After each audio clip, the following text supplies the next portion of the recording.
I'll be coming back periodically throughout the year to share more korero with you. I acknowledge the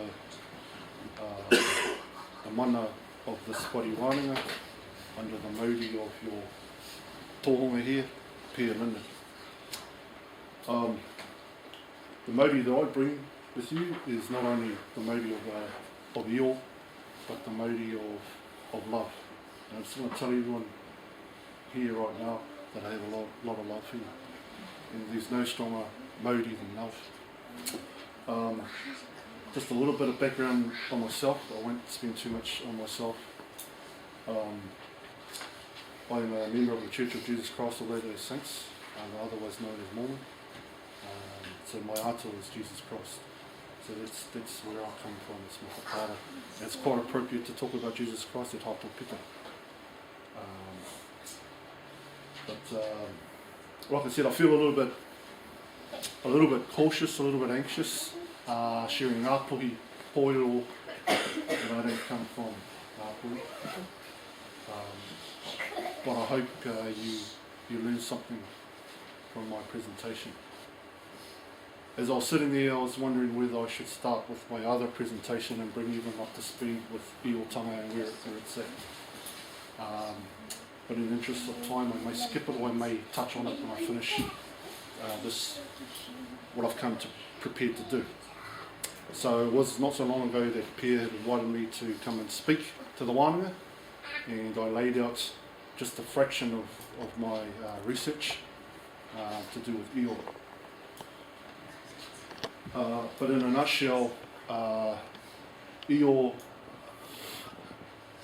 has a mixed reception amongst the Māori. Some say he's tuturu, some say he's Pākehā, or influenced by the Bible. When I first got into my research about that, I was very much persuaded by the Pākehā scholarship and the Māori scholarship as well. But I believe that through persistence and through burning the midnight oil, when everyone's asleep, I'm up at night doing research. I believe that and this is quite a statement to make, but I believe I've refuted every argument against io being tuturu Māori ever written.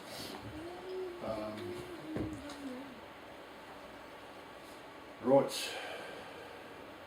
those of you who are Ngāti Hine recognise that photo, don't you? Aye. That photo is the runanga of Tanuki Kawati, the Duke of Ngāti Hine. And also is not only a runanga, but doubled as a whare wānanga as well. But we're just going to go over the outline of today's korero. I'm going to cover the whare wānanga o te ngākahi o Ngapuhi. Anyone recognise that whare wānanga? Tararawa, that's your whare wānanga. We'll cover te wānanga o Tai Topura as well, plus if we have time, the Tainui whare wānanga and the Wairarapa whare wānanga as it relates to these other whare wānanga. There's much korero about the Tainui whare wānanga, and there's much korero obviously about the Wairarapa whare wānanga. Kare we might be whanaunga, because my family are the Paiwai family from Tamaki Nui Arua.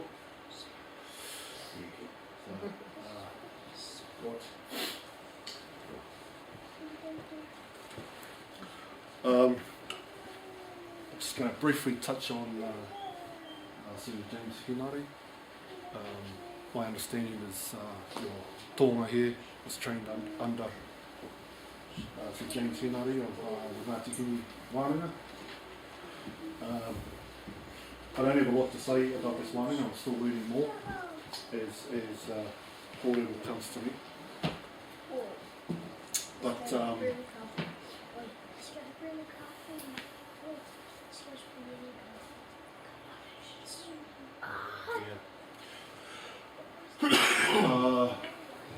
Taruki Kawati. Apparently the whare Wananga that he was trained in was the whare Wananga mō Ngā Tohunga.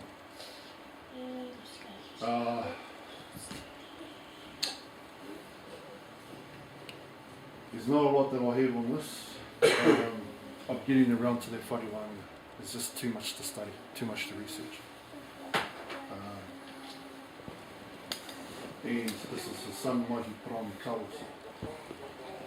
You can tell he went through the whare Wananga, you can tell what he learned in the whare Wananga based on his tamo.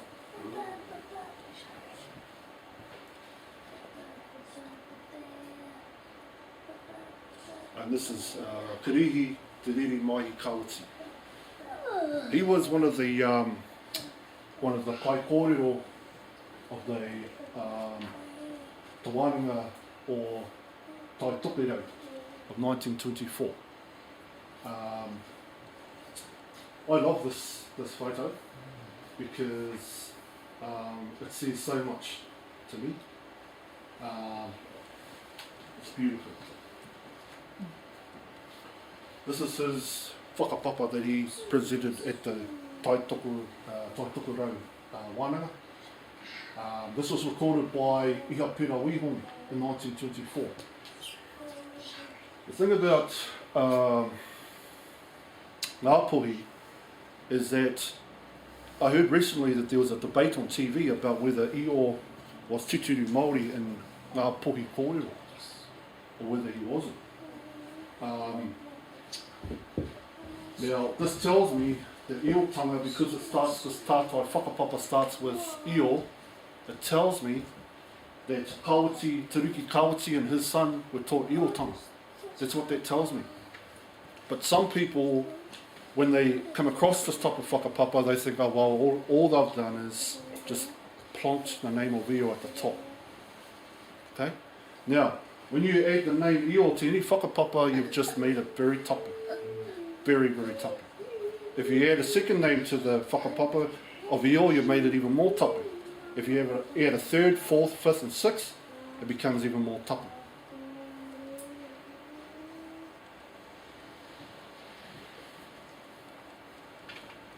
Now, this whakapapa here, just one more thing about this whakapapa, is that this whakapapa was recorded by Himiona Kamera from Tararawa, but his books are on lockdown. There's about 13 or 15 books, and it's very hard to access them. Now, they contain roughly the history of nearly 50 years of Wananga korero. And I'd love to be able to read those books, but that's not going to happen anytime soon. So we're lucky and we're blessed that we have some of that korero that was recorded in 1924 by the Kaituitui Iha Pera Wihongi. Okay, some other whare Wananga that were going on, or Wananga, sorry, that were going on at the time, was a Wananga that Dr. Cleve Barlow went to. He started to have hold Wananga in Kirikiri Ro in 2012, and people used to come to his wharenui and he used to speak and teach groups of people every week, according to his wife. Now he was one of the last from up north that was inducted into the whare Wananga, and he wrote a manuscript on the korero of that whare Wananga. I know where that manuscript is. It's with his brother, but it's on lockdown. He's not going to release it. Cleve Barlow was going to publish it, but he passed away before he did.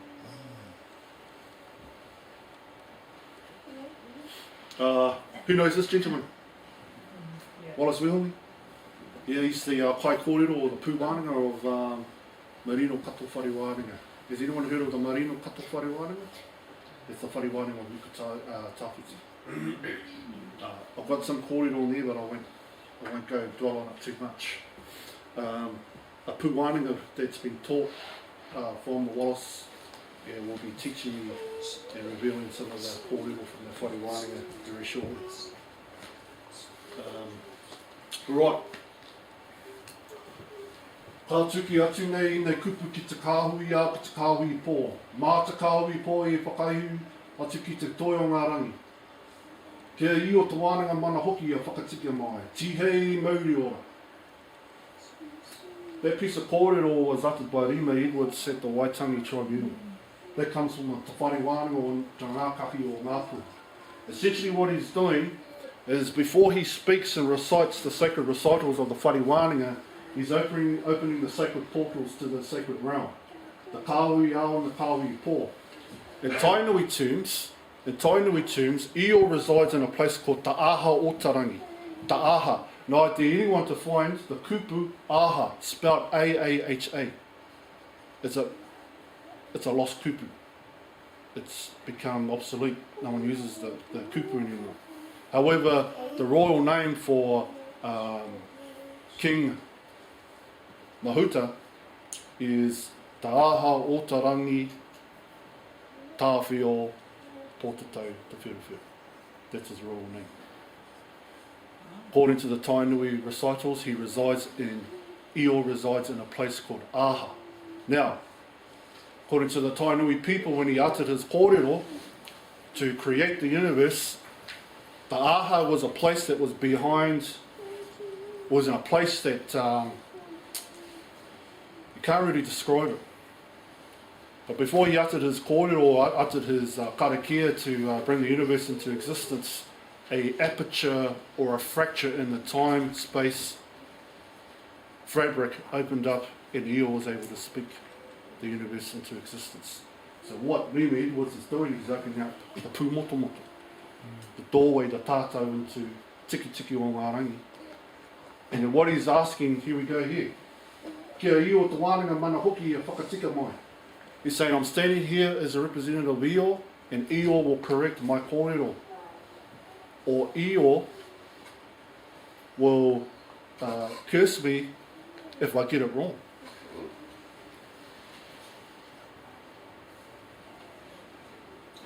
Mā te kāhui pō te whakaihu atu ki te toi o ngā rangi. So those spiritual powers, it's all in sequence. Those spiritual powers that he's opened up, the kāhui ao and the kāhui pō, those spiritual powers takes his korero and opens up the portal. So they're the pautoko manawa of his korero to tiki tiki o ngā rangi. The kāhui ao, the kāhui pō is actually on the tāmoko. It's one of the tuhi, or the cuts in the tāmoko is called kāhui ao, kāhui pō. Whenever these karakia are uttered by the tohunga, they'll use terms like tarangi nuku or variations of that. They'll talk about the heavens and they'll talk about the earth and the karakia. So when you read karakia, ask yourself, who are they, what types of powers are they drawing on? What type of deities are they talking about?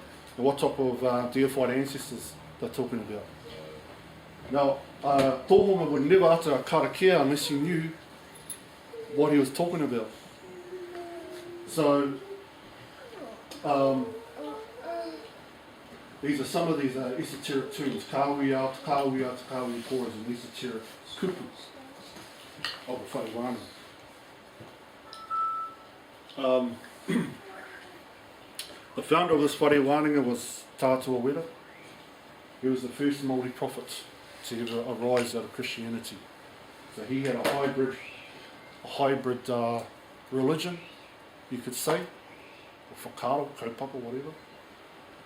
And he started the Ngapuhi cult.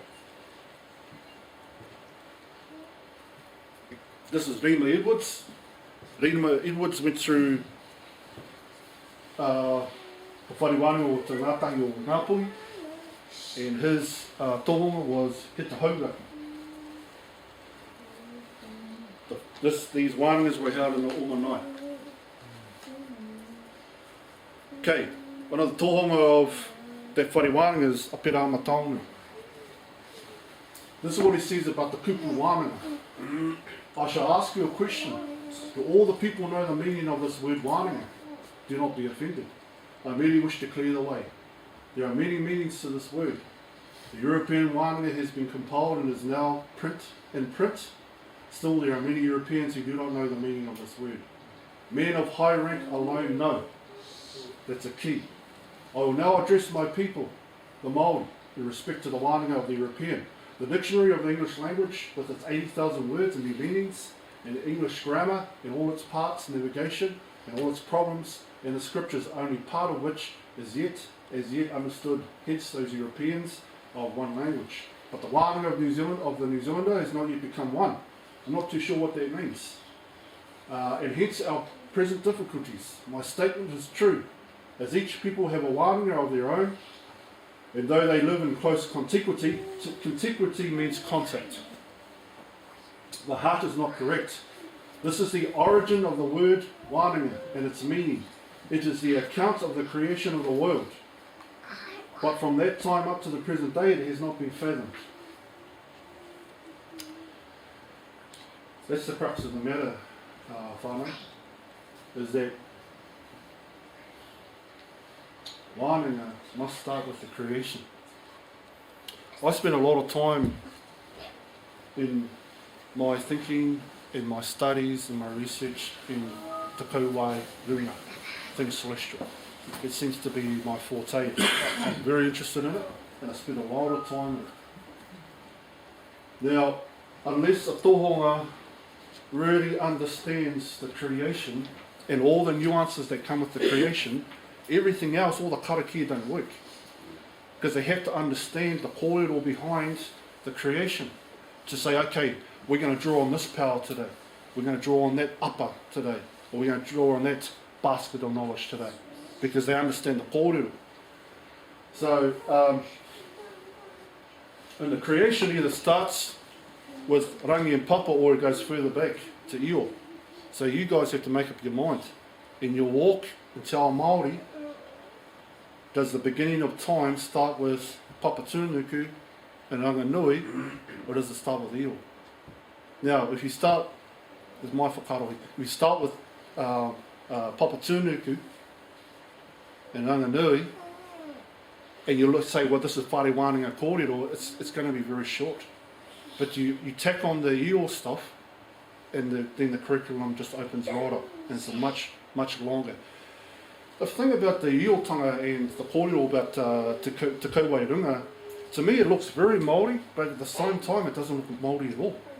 The more I study Tānea's ascent to Tiki Tiki o Ngā Rangi, to receive the 3 baskets of knowledge, it looks Māori, but it doesn't look Māori. Now, here's the reason why I say it doesn't look Māori. And I'm not saying it looks Christian. It's tūturu. It's undisputable. But the reason why I think it doesn't look Māori is because there's too much detail. So when I look at all the detail, I can tell why only the highest chiefs or the highest, the highborn were taught this esoteric knowledge, and why it was kept from the masses. There's just too much detail. You cannot take the iotanga korero of Tāne receiving the 3 baskets of knowledge and everything associated with that and all the tikanga. You can't overlay that on any other pūrākau there is. You'd say, well, that matches up, the story about Māui Tiki Tika Tāranga and all the detail there and all the kawa and tikanga matches up to this. It just doesn't. Even Tāwhaki. And Tāwhaki's got an extensive korero. But when you match his korero with the ascension of Tāne to Tiki Tiki o Ngā Rangi, it doesn't match up. So that's something I'm slowly working through to see what's going on. Right, does that make sense? Is there any questions so far? Heaps. This is part of the korero that Rima Edwards gave. E toru o ngā pātai. I anga mai tātou I hia. He aha tātou mahi I konei. Ki te mate tātou I haere ana tātou ki hia. That got my attention. I think, gee, that sounds Christian. Where do we come from? Why are we here? What's our mahi? And where we're going to when we die. But those 3 questions actually asked in the Tainui Whare Wananga as well. The according to these sacred recitals.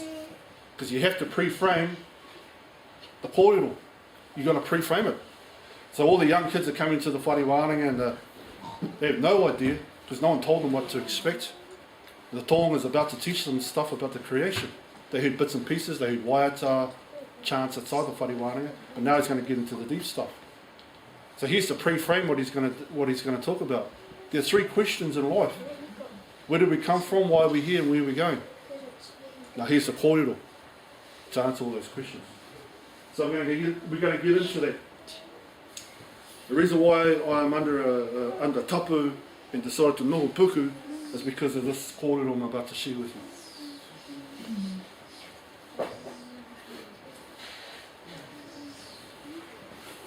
Now, Rima said there are several worded strands of knowledge within Ngapuhi, but the ethos of them all are the same. I'm going to show you a couple of strands. I'm going to show you a strand from Mai Tu. I'm going to show you a strand from Ngāti Wai. I'm going to show you a couple of other strands from different whare wānanga from Ngapuhi. Tīmata mai, beginning at te kore. He au ana ki kei kuna e, ki kumi ana ki a rātou ana. The nothingness, only natural forces exist here that continually pull and push against each other. The sacred names of Eo, remember what I said, when you start a tātai, if a tātai starts with Eo, what comes after it is very, very tapu, extremely tapu. Eo mātua te kore, the first god came out of te kore. That korero matches up with Māori Masters korero. Eo te kāpano, a sacred name of Eo I never heard before. Eo te kāpano, te pura I tupuaki ai, ngā mea katoa o te ao. Eo the seed from which all things in the world grow. Do you think, just from what I've just read out, do you think it's important as a fledgling tohunga to know a little bit more about Eo? Because it just says here that he's the seed from which all things in the world grow. So we have to know this korero to make our, not only our whai korero on the paipai have more mana, our teaching, if we're kaioko in our kura, we need to know this. Eo te mana, te kao, Eo mātua te kore o tua whakariri. Eo the supreme power of Eo mātua te kore from beyond. This is a korero from Apira Tana Tarangu. Eo te mauri. Te mea ora I roto I ngā mea katoa te ao. The living element in all things created. It's a typo. Created in the world. Eo te tapu. The pure spirit that is free of evil. Eo tapitake, from which all things stem. Eo te waiora, the water that sustains the world. It begins and ends of Eo. Now, I've jumped a bit and I've skipped ahead to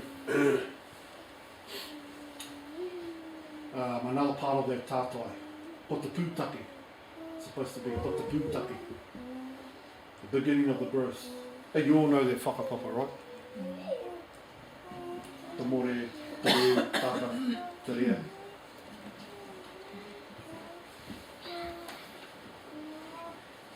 Right, the rangi tū haha. The rangi tū haha. Rightio.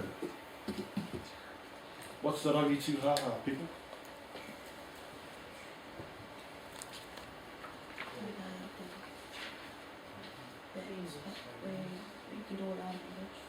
Right, yeah, the rangi tū haha, Actually, each heaven, the rangi tū haha, the 12 heavens, and each heaven has an altar. Each heaven has a guardian, and the guardian of your people, Ngapuhi people, is tohi nui rangi, or tohi rangi. That's the guardian of the first heaven, of Marama Huakina.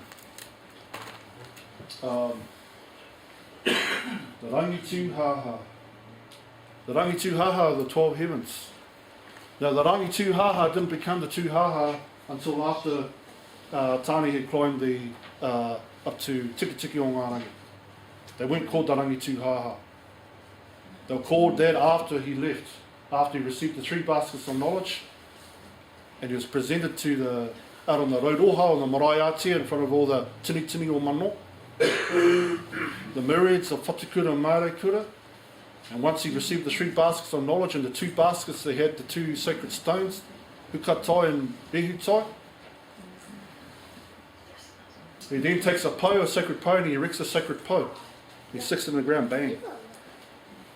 And that po is a po rāhui. And before he entered Tiki o ngā rangi through the pū moto, Roatau, one of the tohunga of Mātangi Reia, says, before you come in, I need to take something off you. And what he took off him was the uru tiki. The uru tiki. Now tiki is what?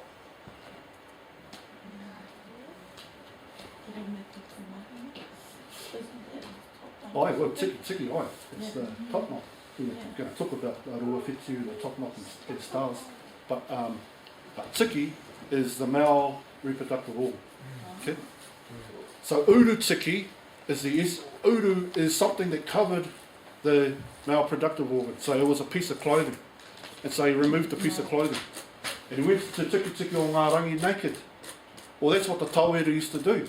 They used to enter the whare wānanga naked, take off their street clothes, then come into the whare wānanga and put on whare wānanga clothes. So those whare wānanga clothes were tapu, extremely tapu. And they didn't see the light of day, they stayed in the whare wānanga. So that clothing that they take on comes from te kuwerunga, from the heavens. Like I said, they don't see the light of day. They stay in the whare wānanga. So they take off their street clothes, then they put on some more clothes in the whare wānanga. So the heavens became the tūhaha after Tāne had put up a paurahui. Paurahui is an emblem to ward off people from a wahi tapu or somewhere sacred. It's to say, hey, don't come near this place. Okay? And that's what Tāne did, set up a paurahui. The paurahui is also the kawa and the tikanga by which someone can enter the tiki o ngā rangi. But to enter tiki o ngā rangi, they must pass Tāne. And it's all throughout the korero. Tāne is, along with Rehua, the star Antares and Scorpius, or the tohunga of the tohunga ihurei, or tohunga ahureo, are the guardians of tiki o ngā rangi. But that mana was handed over to Tāne, and Rehua became the under tohunga, you could say, or the junior tohunga. Tūhaha. Tūhaha means this, tū and haha, to be out of breath. Why would you call it rangi tūhaha? The heavens where you stand out of breath. What does that mean? What does that mean?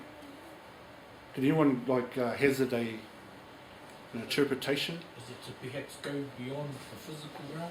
So without breath is needed, Kia ora. Kia ora, love that. Love that whakaaro. Beautiful whakaaro. Ai. Because oxygen is in Papatūnuku, between Papatūnuku and Ranganui. Beyond that when you learn, and I'll tell you, beyond that, the rangi tūhaha actually starts. Okay? Awesome. Alright, Tāwhaki. I think we all descend from Tāwhaki. Tāwhaki, when he climbed the heavens, he climbed on a aka mātua, the parent vine. And as he climbed up, he was making his way towards a place.